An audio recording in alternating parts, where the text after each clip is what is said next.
Hola, sóc Sergi Càmera, fotodocumentalista independent.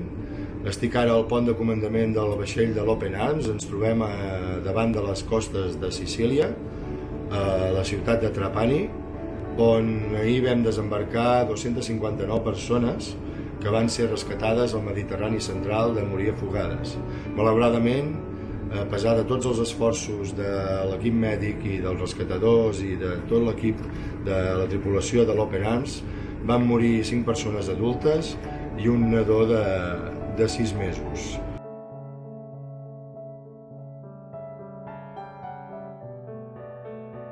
Aquesta és la segona missió de l'Open Arms en temps de Covid. Havia estat en una altra missió i ha canviat totalment la manera de treballar. Primera, perquè ens hem de protegir, hi ha tot un protocol de protecció amb les proteccions personals, i tot això provoca que no puguem tenir un contracte humà amb les persones rescatades com teníem abans.